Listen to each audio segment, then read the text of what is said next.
जय श्री कृष्ण दोस्तों, क्या हाल चाल है आपके। आशा आप सभी कुशल मंगल होंगे और ईश्वर से यही कामना है कि आप सदैव सुखी रहे और खुश रहे। दोस्तों पिछले कई वर्षों से मेरे व्यवसाय जगत से जो लगे हुए लोग हैं, व्यवसाय जगत में या व्यापार जगत में जो भी दुकानदार हैं या ऑफिस में जो कार्य करने वाले हैं, ऐसे लोगों से मेरे कई प्रकार के निजी संबंध भी हैं। और पिछले 40 वर्षों में मैंने ऐसे लोगों के जीवन में कई प्रकार के उतार चढ़ाव भी मैंने देखे हैं। कई लोगों को मतलब कि शून्य से ऊपर चढ़ते हुए भी देखा, शून्य से शिखर तक चढ़ते हुए भी देखा, कई लोगों को शिखर से नीचे गिरते हुए भी देखा है बिजनेस में। तो ऐसी कंडीशन अक्सर हमारे जीवन में क्यों आती है।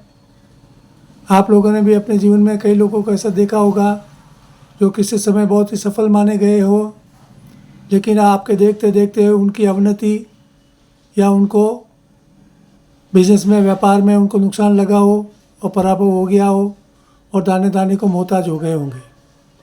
या कई ऐसे लोगों को भी देखा होगा जो छोटे से बिजनेस से शुरू किया और आगे चलकर मतलब कि अकाल्पनिक रूप से उन्होंने अच्छी सफलताएं जीवन में प्राप्त की। ऐसा जीवन में होता है, लेकिन ऐसा क्यों होता है। किसी समय हम किसी बच्चे को ऐसा देखते हैं कि भाई वो जीवन में कुछ नहीं कर पाएगा। बचपन में हम धारणा बन जाती है भाई कि ये अपने जीवन में कुछ नहीं कर पाएगा। आगे चलकर हम अचानक देखते हैं कि वो बहुत ही अपने जीवन में सफल माना गया है या माना जाता है। और कई जिसको हम बचपन में बहुत होनहार मान लेते हैं भाई ये आगे चल के कुछ करेगा, लेकिन ऐसे लोग कई बार असफल भी हो जाते हैं। तो जीवन में कई तरह की परिस्थितियाँ देखी जाती हैं। अभी पिछले कुछ सालों में या पिछले कुछ महीनों में भी मेरे पास कई ऐसे व्यवसायी या व्यापार जगत के लोग हैं या दुकानदार हैं, मेरे पास आते रहते हैं सलाह लेने के लिए। तो उनमें सब में एक चीज़ मैंने हमेशा कॉमन देखी है सभी हॉरोस्कोप में, कुंडलियों में, उसके बारे में मैं आपको आज बताना चाहता हूँ। वैसे तो ज्योतिष शास्त्र में कई प्रकार के योग होते हैं जो जीवन में सफलता और असफलता दिलाते हैं, लेकिन आज जो मैं ये वीडियो डाल रहा हूँ वो उन लोगों के लिए है जो किसी के साथ पार्टनरशिप में काम कर रहे हैं, भागीदारी में किसी के साथ व्यवसाय कर रहे हैं, या कोई भी बिजनेस कर रहे हैं, या कोई दुकानदारी कर रहे हैं, या करने जा रहे हैं। यदि आपकी ये प्लान है कि भाई मैं किसी के साथ पार्टनरशिप में कोई कार्य शुरू करूं, तो करना चाहिए या नहीं करना चाहिए, उसके बारे में एक डिस्क्लेमर मैं बीच में देता हूं आप सबको। मैं जो भी कह रहा हूं वो आप उसके लिए बाध्य नहीं है कि भाई आप मेरी उस चीज़ को माने।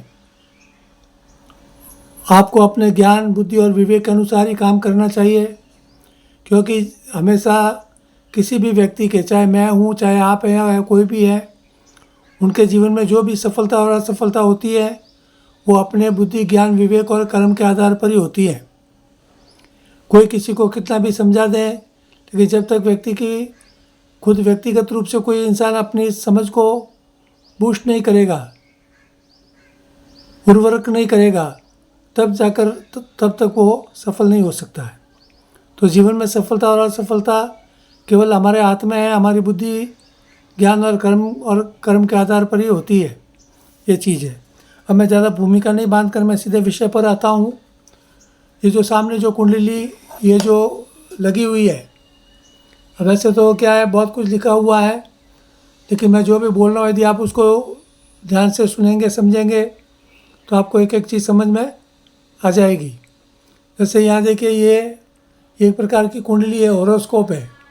ज्योतिष की भाषा में इसको कुंडली बोलते हैं और इंग्लिश में उसको हॉरोस्कोप बोलते हैं। अब यहाँ पे देखिए कुछ नंबर लिखे हुए हैं। जैसे ये जो ऊपर का जो यहाँ 1 2 3 4 5 6 7 8 9 10 11 और 12। अब ये 1 2 3 4 क्या है, ये राशि है। जो हमारी जो राशि होती है ना, जैसे मेष, वृषभ, मिथुन, कर्क, सिंह, कन्या, तुला, वृश्चिक, धनु, मकर, कुंभ और मीन, ये 12 राशियाँ, टोटल 12 राशियाँ। कोई भी व्यक्ति जो होता है उनकी कोई न कोई राशि जरूर होती है सभी की। तो अब जैसे मैंने यहाँ पर एक लिखा है तो ज़रूरी नहीं कि आपकी कुंडली में यहाँ पर एक ही हो, और 2 3 4 5 6 7 8 9 10 11 12 कुछ भी हो सकता है। तो जहाँ जहाँ ये नंबर लिखे हैं ज़रूरी नहीं कि आपकी कुंडली में वहीं वहीं ये नंबर लिखा हो। यहाँ जैसे यहाँ नीचे 7 लिखा हुआ, तो 7 की जगह 1 से 12 तो कुछ भी हो सकता है। यहाँ 8 की जगह 1 से 12 तो कुछ भी हो सकता है। यहाँ 9 की जगह 1 से 12 तो कुछ भी हो सकता है। यहाँ 10 की जगह 1 से 12 तो कुछ भी हो सकता है। तो ये सब राशियाँ हैं। तो ये राशि है, लेकिन ये जो खाने जो बने हुए हैं, जैसे ये 1 2 3 4 5 6 7 8 9 10 11 12, ये 12 सब भाव है। इनको भाव बोलते हैं। ये जो 12 जो हाउस है, इंग्लिश की भाषा में उसको हाउस कहूँगा। ये सब जो भाव है, ये भाव हमारे जीवन के जो भी विषय हैं, जन्म मरण से लेकर बीच में जो भी हमारे जीवन में जो भी विषय आने वाले हैं, चाहे वो शिक्षा हो, शादी हो, कर्म हो, व्यापार हो, जो सामाजिक जो संबंध होते हैं, रिलेशंस होते हैं वो हो, पति पत्नी का जो रिलेशंस होते हैं वो है, माता पिता भाई बहन, सभी प्रकार के जीवन के सुख और दुख, सब प्रकार के मतलब कि विषय जो हमारे जीवन में के होते हैं वो सभी इन 12 भावों से ही निश्चित किए जाते हैं।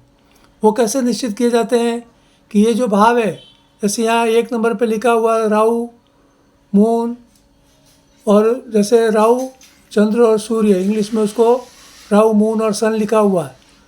और वैसे दूसरे भाव में भी जैसे वही चीज़ लिखी हुई, तीसरे में भी वही है, चौथे में भी वही है। इस तरह से जो लिखा हुआ है, ये तो सिर्फ 3 ग्रहों के बारे में मैंने आपको यहाँ मैंने बता रहा हूँ आज, क्योंकि ये जो वीडियो है ये पार्टनरशिप योग के लिए, मतलब जो भागीदारी हम जीवन में निभाते हैं। अब भागीदारी तो कई प्रकार की होती है, व्यवसाय में भी होती, पति पत्नी भी एक प्रकार की भागीदारी होते हैं, माता पिता भी एक प्रकार के भागीदारी, जिसके साथ हम सहभागी बनकर जीवन जीते हैं वो भागीदारी कही जाती है। लेकिन आज मैं ये बिजनेस और व्यवसाय के बारे में डाल रहा हूँ, इसके लिए विशेष करके जो व्यापारी वर्ग है, जो व्यवसायी वर्ग है, उनके लिए है। तो वो इस चीज़ को विशेष करके ध्यान रखें। यदि आप किसी के साथ व्यवसाय करने जा रहे हैं तो विशेष कर ये जो जहाँ जहाँ ये सूर्य चंद्र और राहु लिखा हुआ है, ये हमारे जीवन के आर्थिक पक्ष को दर्शाने वाले जो भाव है। आर्थिक पक्ष यानी जैसे ये पहला जो भाव है, ये राहु मून और ये सन, सूर्य चंद्र और ये राहु, ये हमारा ये जो प्रथम भाव जो है, ये व्यक्ति का बुद्धि, ज्ञान, विवेक और उसका जो रूप रंग होता है उसके बारे में ये माना जाता है। तो व्यक्ति में बुद्धि, ज्ञान और विवेक होगा तभी वो सही कर्म कर पाता है। लेकिन यहाँ पर देखिए, जैसे राहु चंद्र और सूर्य लिखा हुआ, यदि इस भाव में राहु सूर्य और चंद्र है तो ये क्या होगा कि वह व्यक्ति मिलीजुली प्रवृत्ति का होगा। मिलीजुली मतलब वो अनिश्चित प्रवृत्ति का रहेगा। वो कभी तो मतलब कि बिल्कुल एकदम यूँ हमें लगेगा कि बहुत ही होशियार और अक्लमंद है, लेकिन उनमें कई प्रकार की मूर्खताएँ भी उसमें फिर होती है, मतलब उसमें अविवेकी हो जाता है। उसका कारण क्या है? सूर्य चंद्र, अब जरूरी नहीं कि तीनों हो साथ में हो। यदि सूर्य और राहु होगा या चंद्र और राहु होगा तो भी वही चीज़ होगी जो मैं बताने जा रहा हूँ। ये तो तीनों इसलिए क्योंकि ये जो राहु और चंद्र यदि होगा तो भी ग्रहण योग बनेगा, और सूर्य और राहु यदि होगा साथ में तो भी चंद्र ये ग्रहण योग बनेगा, और सूर्य और चंद्र यदि साथ में है तो वो अमावस्या का जन्म माना जाता है। तो ऐसी स्थिति में क्या होता है कि सूर्य जहाँ पर भी होगा, सूर्य के साथ में जो भी ग्रह होंगे वो बाकी ग्रह तो अस्त हो जाएंगे। तो सूर्य का तेज इतना प्रबल, जैसे दिन में हम सूर्य को देखते हैं, लेकिन बाकी जो रात को जो तारे और चंद्र वगैरह जो दिखते हैं वो हमें दिन में नहीं दिखाई देते। क्यों? कि सूर्य का जो तेज होता है, जो प्रकाश होता है, उसके सामने बाकी सब ये जो नक्षत्र होते हैं, तारे वगैरह, वो सब अस्त हो जाते हैं। तो इसी तरह सूर्य के साथ में कोई भी ग्रह बैठा होगा, जो बाकी जो 8 ग्रह हैं उनमें से कोई भी ग्रह सूर्य के साथ बैठा होगा तो वो बाकी ग्रह अस्त हो जाते हैं, मतलब उनकी जो शक्ति होती है वो क्षीण हो जाती है, चाहे फिर वो कितना भी अच्छा हो कुंडली में या अच्छे भावों का स्वामी क्यों नहीं हो। तो ये चीज़ खास करके देखने की है। तो ऐसे व्यक्ति यदि उसके साथ में यदि राहु बैठा है और राहु के साथ में चंद्रमा है या राहु के साथ में सूर्य है, तो ऐसे व्यक्ति मतलब कि मूर्खता से ग्रसित होते हैं और वो सही मतलब कि निर्णय जीवन में नहीं कर पाते हैं। मतलब वो कंफ्यूज बोलते हैं ना, कन्फ्यूजिंग, वो कन्फ्यूजिंग में रहने वाले होते हैं। तो विशेष करके ये चीज़ ध्यान रखनी चाहिए। आप देखिए, मैं बाकी बात बाद में बताता हूँ, पहले सीधा मैं यहाँ पर आता हूँ। ये जो 7th हाउस है, ये 7th, यहाँ पे आपकी कोई भी राशि हो सकती है। 7 की जगह 1 से लेकर 12 तक कोई भी यहाँ पे नंबर हो सकता है। देखिए मैंने यहाँ पे 7th लिखा है। 7th का मतलब ये जो 7th जो भाव होता है, हाउस है, ये लिखा है कि पार्टनरशिप, भागीदारी। इसको 7th हाउस का जो मालिक होता है उसको सप्तमेश बोलते हैं। यहाँ अभी ये जो 7 नंबर है, 7 नंबर का मालिक कौन सा होगा? ये तुला राशि माने जाते हैं इसको, लिब्रा। तो लिब्रा का जो मालिक है उसको शुक्र बोलते हैं, विनस इसका मालिक है। अब कुंडली में वैसे मैंने विनस का लिखा नहीं है, क्योंकि आज जो विषय मैं बता रहा हूँ वो सिर्फ राहु, सूर्य, चंद्र और इसके बारे में और मंगल के बारे में यहाँ पे लिखा है, तो उसके बारे में मैं बता रहा हूँ। तो इसका मतलब यह है कि यदि ये सप्तमेश जो है शुक्र, वो यदि अच्छी कंडीशन में कहीं भी है, या वो सूर्य के साथ में भी यदि बैठा है, तो वो आपको मतलब उतना फल नहीं दे पाएगा।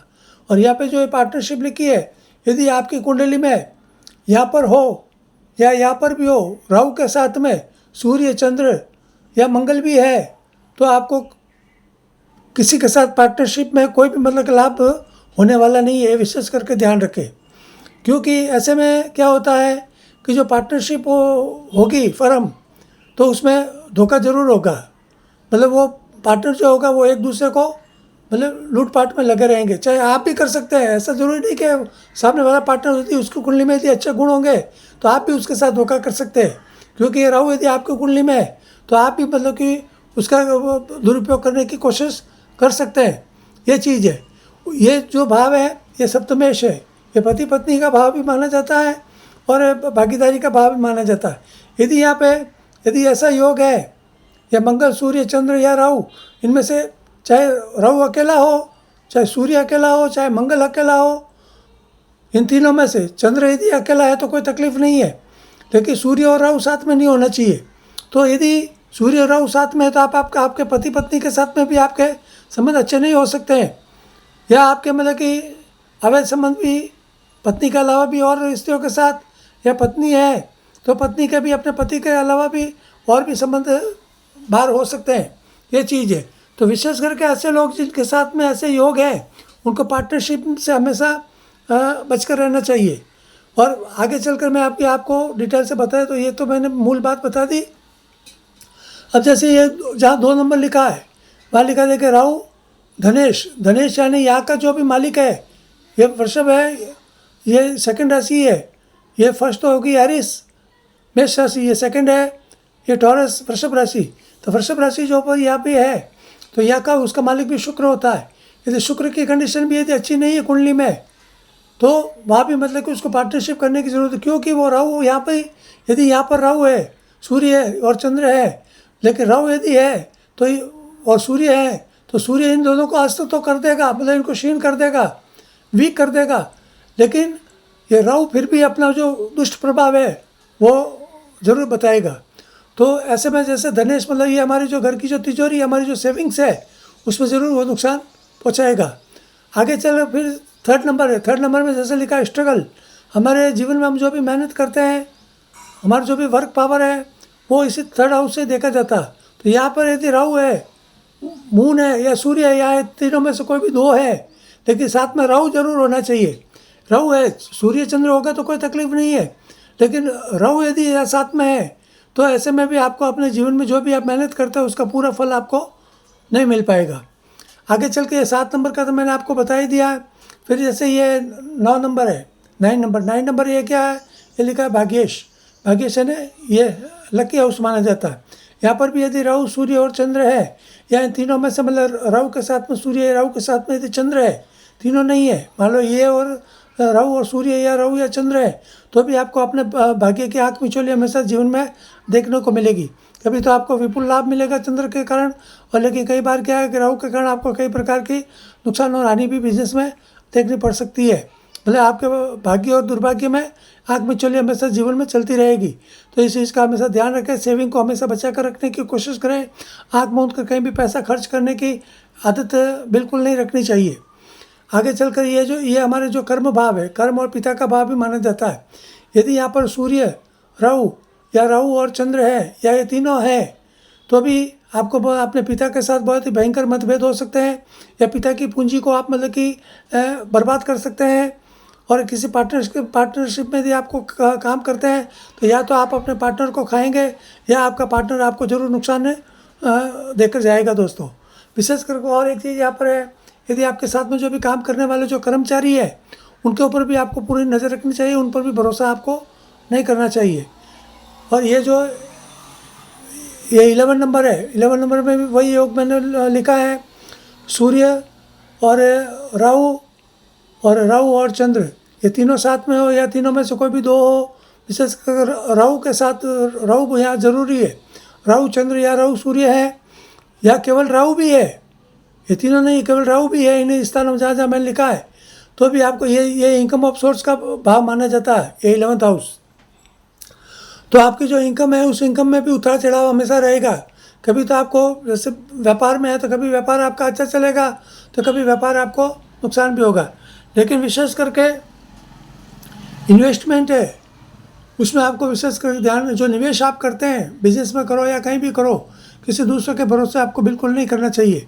मतलब जो बिज़नेस आप खुद हैंडल कर सकें वही काम आपको करना चाहिए। आप सोचें कि भाई मैं पैसा लगा कर किसी और को बैठा दूं और वो मुझे कमा के देगा, तो इस मुगालते में या गलतफहमी में कभी भी आपको रहना नहीं चाहिए। ये जो भी मैंने सब लिखा है ये केवल पार्टनरशिप के बारे में है, भागीदारी के बारे में। यदि राहु है, ये जो मैंने 3 ग्रह लिखे हैं, राहु, सूर्य और चंद्र, यदि यहाँ पर केवल राहु भी है तो भी आपको सावधान रहना चाहिए, और सूर्य और राहु है तो भी सावधान रहना है, और राहु और मून है तो भी आपको सावधान रहना है, और यदि सूर्य और चंद्र है तो भी आपको सावधान रहना है। तो ये सब चीज़ें विशेष करके ध्यान रखें। और कुछ बातें मैं आवश्यक और आपको बता देता हूँ। भागीदारी बिल्कुल नहीं करें। यदि आपकी कुंडली में ऐसा योग है तो किसी के साथ आप भागीदारी में बिल्कुल नहीं पड़े। लेकिन यदि भागीदारी यदि आपको मान लो करनी है तो फिर वो बिज़नेस अपने हाथ में रखें।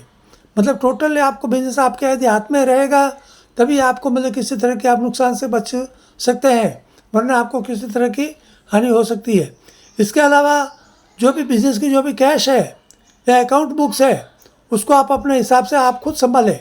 मतलब उसको डेली आप खुद देखें, रोज़ अपनी कैश को आप खुद उसको संभाल कर, उसको बोलते हैं पोते बाकी, रोज़ अपनी पोते बाकी खुद निकाल कर देखें कि भाई आपने क्या बिज़नेस किया है, कितनी पूंजी गई है, कितनी पूंजी आई है। तो ये सब चीज़ आप अपने हिसाब से ध्यान रखें। विशेष करके आपके जो भी साथ में जो काम करने वाले जो एम्प्लॉई है, जो कर्मचारी है, उन पर भी आपको पूरा विश्वास नहीं करना चाहिए, उन पर भी आपको नज़र रखनी चाहिए। बोलना मुंह से कुछ नहीं है, लेकिन बुद्धि से उनके ऊपर अपनी मतलब वॉचिंग में रखना है, ताकि वो, कई बार क्या होता है कि ऐसे जब योग होते हैं तो जो बोलते हैं ना, घर का भेदी लंका ढाए, अपने अंदर के लोग ही हमारे जो भेद देते हैं वो बाहर देते हैं या हमें नुकसान पहुंचाने की कोशिश करते हैं। मैंने मेरे जीवन में ऐसे कई लोगों को देखा है जिनको अपने ही लोगों ने मतलब उनको बर्बाद कर दिया है। तो इसलिए मेरा कहने का मतलब ये है। दूसरा, जब आपके ऑफिस, यदि आप ऑफिस में काम कर रहे हैं या आप कोई दुकानदारी कर रहे हैं या कोई भी व्यवसाय कर रहे हैं, जब दुकान खुलने का समय होता है तो आप खुद दुकान शटर मतलब जब ऊंचा करते हैं, शटर जब ऊपर करके दुकान ओपन करते हैं, ऑफिस ओपन करते हैं, तब से लेकर जब हम शट डाउन करते हैं, शाम को हम अपना शटर नीचे करते हैं, ऑफिस हम क्लोज करके वापस निकलते हैं, तब तक आपको अपने उस व्यवसाय में आपको रहना है। मतलब किसी का भरोसा नहीं है। ठीक है, कभी कोई काम हो गया तो कहीं आए गए, वो बात अलग है, लेकिन ये चीज़ विशेष करके ध्यान रखना है कि भाई यहाँ पीछे काम करने वाले कर रहे हैं, दूसरे संभाल रहे हैं, हम इधर उधर घूम फिर रहे हैं, तो वो उस चीज़ से भी आपको हमेशा बचना चाहिए। यदि ऐसे योग आपकी कुंडली में है तो ऐसा नहीं है कि जरूरी भाई सबकी कुंडली में ऐसे योग, कई लोगों का अच्छे योग भी हो सकते हैं, उनको पार्टनरशिप में सफलताएँ भी मिलती है, अच्छे भागीदार भी मिलते हैं, जीवन भर पर पार्टनरशिप भी चलती रहती है, उसमें कोई तकलीफ नहीं है। लेकिन ये जो कुंडली है वो उसके लिए, जिससे राहु सूर्य चंद्र का यदि योग है तो ये जो शापित योग भी बोलते हैं उसको ग्रहण योग भी बोलते हैं। तो ऐसे योग वालों के लिए विशेष करके ये वीडियो मैं यहाँ डाल रहा हूँ। दूसरा है अपना पैसा। आप यदि सोचें कि मैं पैसा लगा कर दूसरों के भरोसे काम कर लूँ, मेरे पास बहुत पैसा है, मैं पैसा लगा दूंगा, 4 लोगों को मैं रख दूंगा, या किसी को पार्टनरशिप बना के भरोसा करके मैं रख दूंगा, फिर मैं बिजनेस में जाऊंगा ही नहीं। तो उस चीज़ से भी ऐसे योग वालों को ज़रूर बचना चाहिए, क्योंकि ऐसे में भी अक्सर क्या होता है कि ऐसे लोगों को आगे चल कर नुकसान में मतलब कि देखा गया है दोस्त। तो ये सब चीज़ें आप अपने मतलब कि हिसाब से यदि सोचने को स्वतंत्र है, मेरी तरफ से कोई बाध्यता नहीं है, क्योंकि आपके कर्म, बुद्धि, ज्ञान और विवेक वही आपके जीवन में सफलता या असफलता दिलाएंगे दोस्तों। तो यदि आप किसी के साथ पार्टनरशिप में हैं या पार्टनरशिप करने जा रहे हैं, तो यदि इन चीज़ों को थोड़ा ध्यान में रखेंगे तो आपको किसी भी तरह के नुकसान से आपको कोई तकलीफ़ या कष्ट नहीं होगा दोस्तों। तो आज के लिए केवल इतना ही। धन्यवाद। जय श्री कृष्ण, जय श्री राम दोस्तों। अंत में मेरा निवेदन है, कृपया मेरे इस यूट्यूब चैनल को सब्सक्राइब करें, लाइक करें, शेयर करें। यदि आपकी कोई भी निजी समस्या हो ज्योतिष के बारे में, कृपया मेरे व्हाट्सएप चैनल पर आकर मुझसे संपर्क करें। मुझे जब भी 2, 4, 5 दिन में समय मिलेगा मैं आपसे कांटेक्ट करूंगा और आपकी जो भी समस्या होगी उसके बारे में जो भी उचित समाधान होगा वो प्रस्तुत करने की कोशिश करूंगा दोस्तों। धन्यवाद। जय श्री कृष्ण, जय श्री राम दोस्तों।